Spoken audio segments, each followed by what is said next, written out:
तो पहले इस दास को इतना कोई भी डगमग कर दे था, ज्ञान इतना था नहीं, और कोई भी दो बात अटपट करता था, हम सोचा करते ये भी ठीक होगी भाई, ये भी ऐसा भी ठीक होगा। तो यहाँ परमात्मा भी कहते कबीर साहब के ज्ञान संपूर्ण होया नहीं और हृदय नहीं छदाया, ये देखा देखी भक्ति का फिर रंग नहीं ठहरा। जब तक हमारे हृदय में ये ज्ञान नहीं टकेगा जाकर, यानी कलेजे में इसमें कसक नहीं बनेगी सच्चाई की, तो हमें कोई भी बहका लेगा। तो जब मेरे जीवन में जो यू टर्न आया वो कैसे था कि पहले हमारे जो है धर्मगुरु जो भी ज्ञान देते थे हम उसको सत्य मानते थे, और जैसा कि जब दास के साथ एक घटना घटी,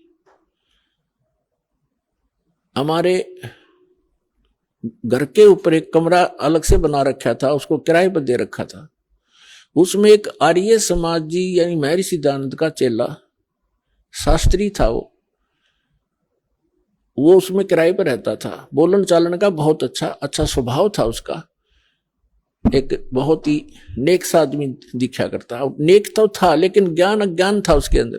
लेकिन इस नाम से, ज्ञान से पहले, इस परमात्मा वाले ज्ञान से पहले हम जो भी चर्चा भगवान की करते थे तो वो कहता था ऐसे नहीं वैसे नहीं, तो हम मान लेते थे भी आप कुछ एज भी आदमी था, एज था, उसमें ठीक कह रहे, ये भी सच्चा है। जब ये ज्ञान दास को हुआ उससे पहले उससे चर्चा होती थी कि हमने हमारे सुना है कि जैसे द्रौपदी का चीर बढ़ा दिया भगवान ने, यानी साड़ी बढ़ा दी, तो वो कहता था नहीं ऐसा कुछ नहीं होता, ये तो सिर्फ एक पाखंडियों का भ्रम फैलाया हुआ है, ऐसा कुछ नहीं होता। तो हम ये भी मान लेते थे क्योंकि हमें कोई दृढ़ता नहीं थी। एक दिन ऐसी रजा हुई दास को, क्योंकि जब तक भगवान हमारे साथ कोई ऐसी अनहोनी नहीं करेगा इतने यो मन पापी टके नहीं, और ना यो भक्ति करने दे, ना दृढ़ होने देता। तो दास ने ये जैसे भक्ति बोध है, ये कुछ पुस्तक बनवाई सन 1988 में दास को नाम मिला था। 1989 और 90 की बात है।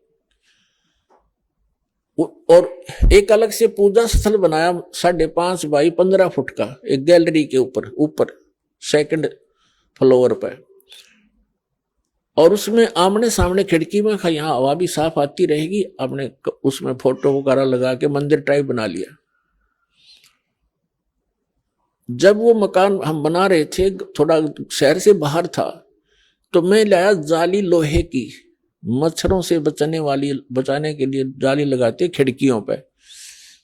तो किसी भी कारण से मेरे से गलती लगी या उस सेठ के नौकर से गलती लगी, 8 इंच छोटी जाली काट दी आमने और सामने की,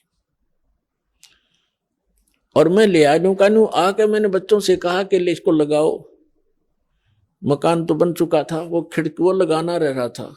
जब वो लगाने लगे, बड़ा लड़का और एक किराएदार था वहां, अन्य बिहार का था, उन दोनों ने लग के वो लगानी चाहिए। तो उन्होंने कहा जी ये तो छोटी है, और छोटी भी थोड़ी नहीं, 8-9 इंच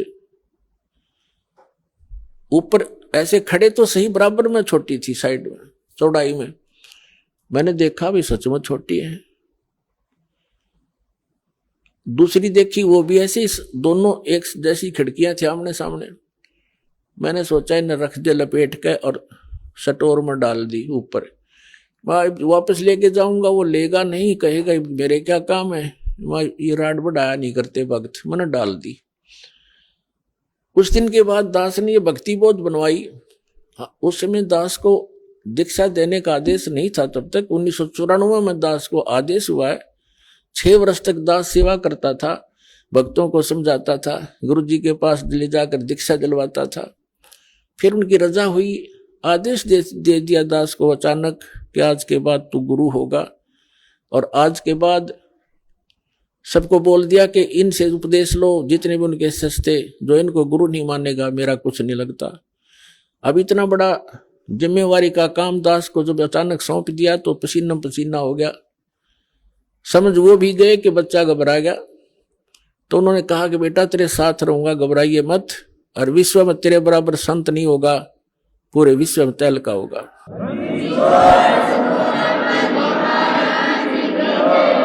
तो उस समय तो मुझे ऐसा लगा कि अपने बच्चे को सभी शाबाशी दिया करते हैं, और सभी अपने बच्चे की कामना किया करते हैं, ये बड़ा अफसर बनेगा और तू देखिए न्यू हो जाएगा। मुझे पता था मैं कैसा संत हूं और क्या मैं कर सकता हूं, लेकिन उस समर्थ के वचन से आज ये सब कुछ सफल हुआ है। आज देख रहे हो विश्व में कोई संत नाम की चीज नहीं। आप तो बालक नहीं हो, एजुकेटेड है, सारा सब इतिहास आपके सामने खोल दिए। और ये दास को वो ज्ञान कबीर भगवान ने दिया और मेरे गुरुदेव का आशीर्वाद फल रहा है। तो मैंने पहले क्या करता था, दास की ये पुस्तक बनवाता था और हमारे गुरुजी फ्री दिया करते थे सबको जो उनके उपदेश लिया करते थे। तो मैंने 2000 पुस्तक 5,000 पुस्तक बनवाई और उनको रख दिया कि हमारे गुरुजी ज्यादा रहते थे तलवंडी भाई, पंजाब के अंदर एक छोटा सा फिरोजपुर जिला में शहर है, कस्बा सा बरवाले जैसा, वहां ज्यादा रहते थे। और भी 3-4 आश्रम थे। तो यहाँ नजफगढ़ के अंदर था एक आश्रम, अनाज मंडी में, एक मोघा के अंदर है, एक खन्ना में था, लेकिन ज्यादातर वो तलवंडी रहते थे। और हरियाणा में केवल गरीबदास महाराज जी के एक समागम होता था। पर जैसे गरीबदास जी को भगवान मिले थे, कबीर साहब बहुत दिवस बोलते हैं उसका, उसमें छुड़ानी आया करते थे। तो हम इंतजार में रहते थे जब वो छुड़ानी आएंगे, वैसे मिलते रहते थे उनसे, लेकिन यहाँ वो दान दीक्षा देते थे और फ्री पुस्तक देते थे। तो मैंने वो पुस्तक बनवा ली।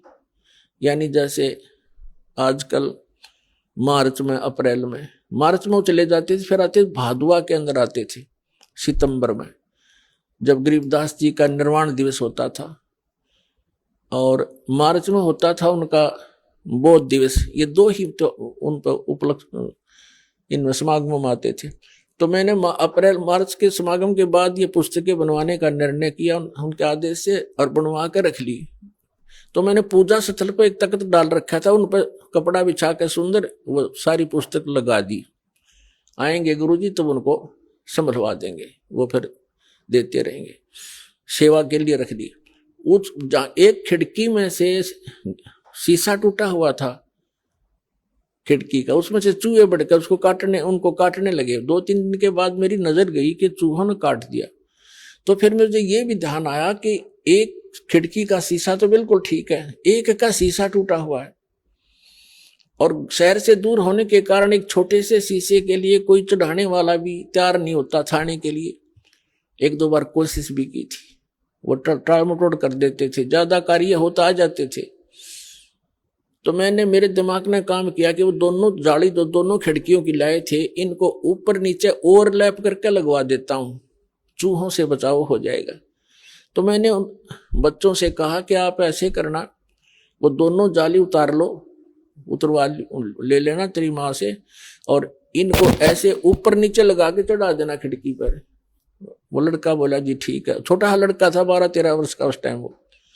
और वो दूसरा जो एक और था अनिल नाम का, बिहार से आया हुआ, किराए पर रहता था, वो जवान ठीक था, समझदार सा। उन दोनों को मैंने बोल दिया।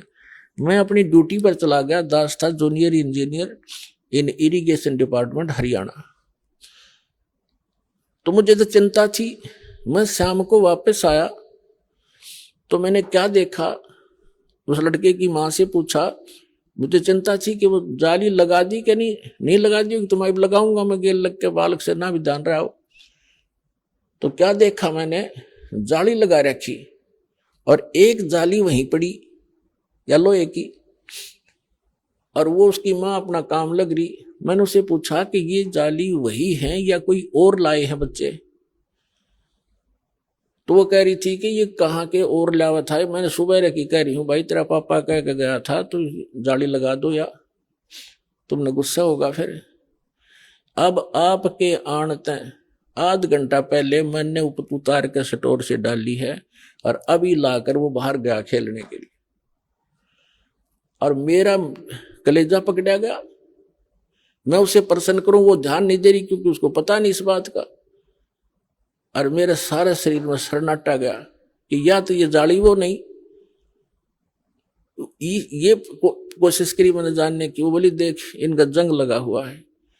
मैंने उठाकर स्टोर में डाल रखी थी, ईब उतारी है 6 महीने के बाद, यानी मार्च के बाद भादुए में। एक रेनी सीजन ऊपर का उतर गया, वर्षा का मौसम, उनका जरवर भी लग रहा था, दिखे पुरानी। फिर भी विश्वास नहीं हुआ वो लड़का कहाँ है, क्योंकि एक ही जाली और फूलदार रू इतनी फालतू, कब से 6-8-7 इंच और लटक रही थी। तो मैंने उसको लड़के को बुलाया, बाहर खेल रहा था इधर, और दूसरा उसके साथी था वो बुलाया, और उन लड़के से कहा कि ये जाली तुम और लाए हो या वही है? जी वही है, अब मेरी माँ ने उतार कर दी थी, हमने भी लगाया है। वो किराएदार भी कह रहा कि अभी आंटी ने उतारा है, अभी लगाया हमने। मैंने लड़के से, देखो हम इतने, हमें ज्ञान नहीं था, कोई भगवान वाला कोई काम हमारे सामने कराया नहीं था, ना विश्वास हो रहा था मेरे भी सच्ची। हमने सुना करते थे, नो तो था विश्वास, भगवान पता नहीं क्या करते, पर आज तक होया नहीं देखा था। मैंने उस लड़के से कहा कि मेरे सिर पर हाथ रख और कबीर भगवान की कसम खा कि तू यह इस जाली लाया, वही जाली है। ने बोला जी कबीर भगवान की कसम, और वह जाली है, मेरी मां ने उतार कर लाई थी। वो दिन हर आज के हम मानना करते कृष्ण भगवान ने साड़ी बढ़ा दी एक कपड़ा। अब तो पता चल गया कि वो साड़ी बढ़ाने वाला भी यही था, लेकिन उस समय बुद्धि इतना काम करे थी कि कबीर इज गॉड, क्योंकि इसने लोहा भी बढ़ा दिया, कपड़ा तो छोड़, ये क्या नहीं कर सकता। वो दिन सर आज पुण्यात्मा सन 1990 से लेकर आज 2013 हो गया, दास ने पीछा मुड़कर नहीं दिखा। कहते सारा संसार कुछ कहो कि कबीर भगवान नहीं है, इस दास की आत्मा से कोई निकाल नहीं सकता कि कबीर इज गॉड।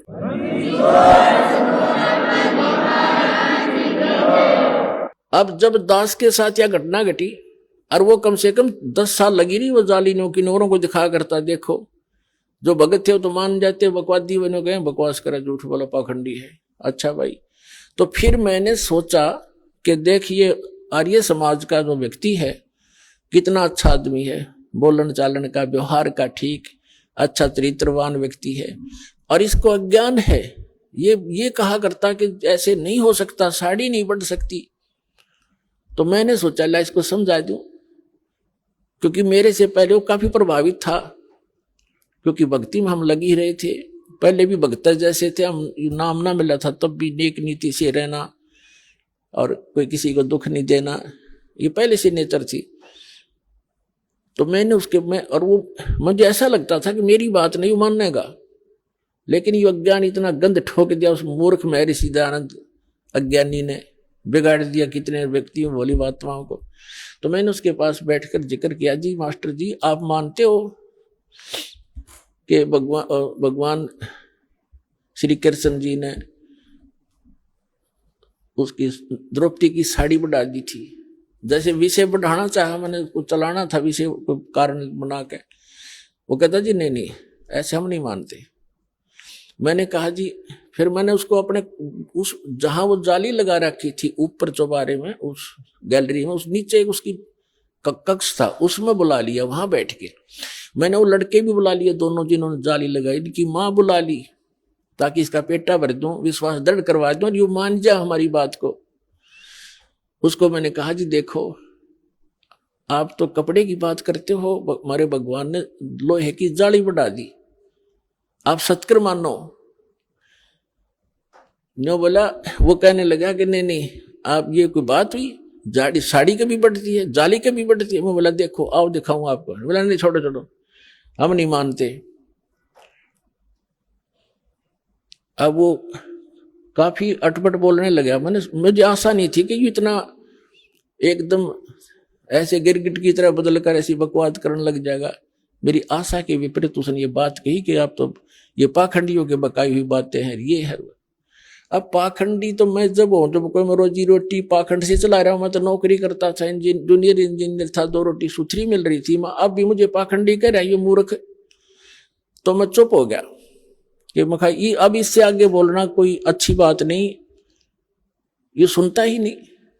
मैं चुप हो गया, चल भाई अब आप नहीं मानोगे तो मानो मैं भी ना आपकी, क्योंकि अब मैं दर्द हो गया, मेरे साथ घटना घट गई। थोड़ी देर में उसने पता नहीं भगवान जाने क्या सोचा कि अभी मकान मालिक से नाराज हो गया, तो उसने नम्रता के साथ कहना शुरू किया कि आप इंजीनियर हैं, एजुकेटेड हैं, ये तो अनपढ़ लोगों की बातें होती हैं, ये बढ़ा दिया फलाना घटा दिया। मैं बोला ही नहीं, मैं कहा इससे कोई फायदा नहीं है डिस्कस करने का।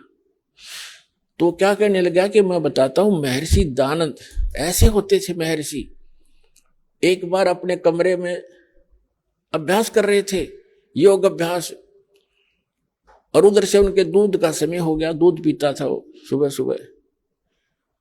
तो नौकर गया, उसने खिड़की से देखा महर्षि दयानंद कमरा बंद, और उसमें योग आसन पद्म लगा के और योग अभ्यास के द्वारा ऊपर उठे और छत के सिर लगा के धीरे धीरे वापस आ गए, फिर ऊपर उठे। तो उसने औरों को भी बुलाया, नौकर ने, कि देखो महर्षि जी क्या कर रहे हैं। तो पहले उसने मेरे से क्या कहा, जब मैंने कहा ना कि देखो ये जाली बढ़ गई, हमारी लोहे की जाली बढ़ गई, तो कहता था अब बढ़ा के दिखा जब मानू मैं। उसने ये कहा था कि अब बढ़ा के दिखा मेरे सामने जब मानू मैं। अभी मैं कोई बड़ा जादूगर थोड़ा ही हूं, मैनू नहीं कहता मैंने बढ़ाया, मैं तो कह रहा हूं भगवान ने ऐसा कर दिया। तो इससे वो मैं चुप हो गया था, मैं इसको क्या जवाब दूं भाई, मैं बढ़ाऊं तो फिर मैं अपने लिए तो नहीं कहा, भगवान के लिए कहा। तो फिर वो क्या कहता है कि देखो महर्षि ऐसे होते हैं, योग अभ्यास से छत के सिर लगा देता था, वापस आता था।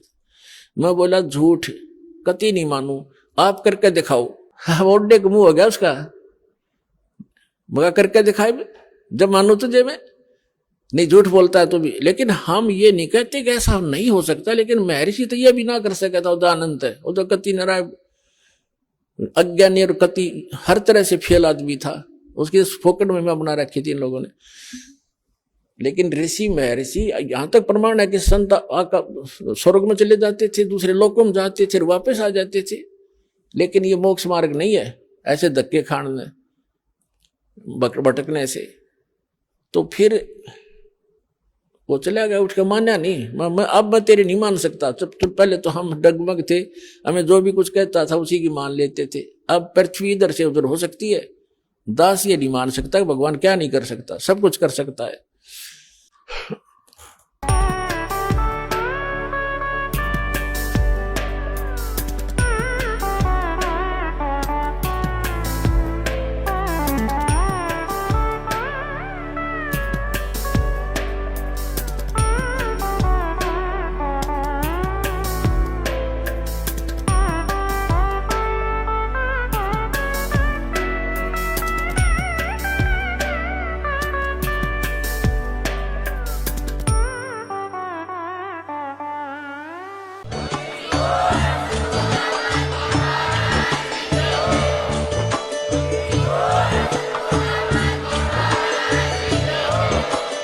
आप सुन रहे थे जगत गुरु तत्वदर्शी संत रामपाल जी महाराज जी के मंगल प्रवचन। अधिक जानकारी के लिए विजिट कीजिए हमारी वेबसाइट www.jagatgururampalji.org। संत रामपाल जी महाराज जी के शुभ आशीर्वाद से पूरे विश्व भर में 500 से भी ज्यादा नाम दीक्षा केंद्र हैं, जिन पर संत रामपाल जी महाराज जी द्वारा ऑनलाइन निशुल्क नाम दीक्षा दी जा रही है। अपने नजदीकी नाम दीक्षा केंद्र का पता करने के लिए संपर्क करें 8222880541।